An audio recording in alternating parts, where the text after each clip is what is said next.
Je vais faire réagir quand même Jérôme Marty sur ces Ah, chiffres. 5% des assurés avaient en cas d'hospitalisation des restes à charge qui dépassaient les 1700 euros avec une moyenne de 2750 euros. C'est oui, énorme. oui, c'est un vrai scandale. Et c'est récent. Et c'est récent, parce qu'il y a une limitation du remboursement par les assurances complémentaires. Et donc, il y a un reste à charge qui augmente. C'est scandaleux. Il y a une inégalité d'accès aux soins qui est flagrante. Je veux dire, il y a des gens aujourd'hui qui vont refuser de se faire opérer, qui sont en danger de vie, quoi, en danger de mort. C'est gravissime. C'est gravissime.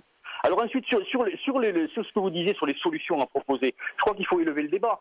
La solution, c'est quoi? Depuis des années, 30 ans, pour ne pas le dire, on vit une gouvernance qui est une gouvernance verticale. C'est-à-dire que c'est l'État qui définit la politique sanitaire. Nous, on prône une gouvernance horizontale. C'est-à-dire qu'il faut faire rentrer dans cette gouvernance les experts de soins que peuvent être les soignants, dans toutes leurs composantes, privées et publiques, de l'aide-soignante aux médecins, tout le monde. Et il faut faire rentrer les patients. Donc ça fait un trépied, patient, État et soignants. Et chacun doit avoir un droit de veto. Il n'y a que comme ça qu'on avancera. Parce que le système va tellement mal.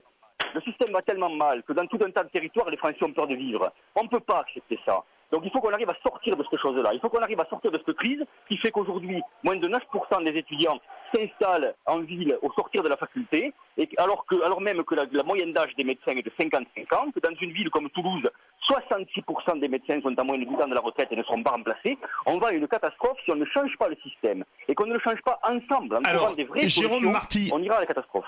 Jérôme Marty, je vais vous faire réagir et faire réagir Jean-Martin Cohen-Solal et bien sûr Dominique de Montvalon, parce qu'on a parlé des restes à payer dans l'hospitalisation, mais la Cour des comptes relève qu'en 2012, malgré le remboursement assuré par les mutuelles et la Sécu, 5% des assurés supportaient sur l'année un reste à charge de 1300 euros en moyenne. Là, c'est pour la médecine de ville, ça fait un peu beaucoup aussi, non? Jérôme Marty? Oui, pardon, excusez-moi. J'ai pas entendu Oui. la fin de votre phrase. Je suis désolé. Oui, 5% des assurés supportaient sur l'année un reste à charge de 1300 euros en moyenne.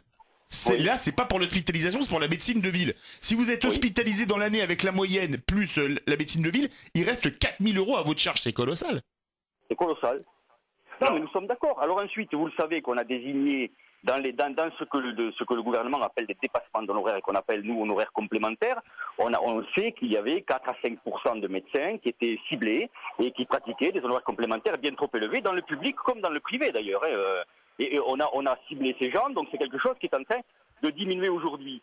Mais il est évident qu'avec la politique actuelle qui a été faite avec ces fameux contrats responsables, les restes à charge augmentent en ville également. N'oublions pas quand même, il faut le préciser, que pourquoi les médecins pratiquent des honoraires complémentaires? Parce que dans certaines spécialités, bien souvent, leurs honoraires n'ont pas été revalorisés depuis des années et des années et des années, et qu'aujourd'hui, les tarifs ne correspondent plus du tout au coût de la pratique.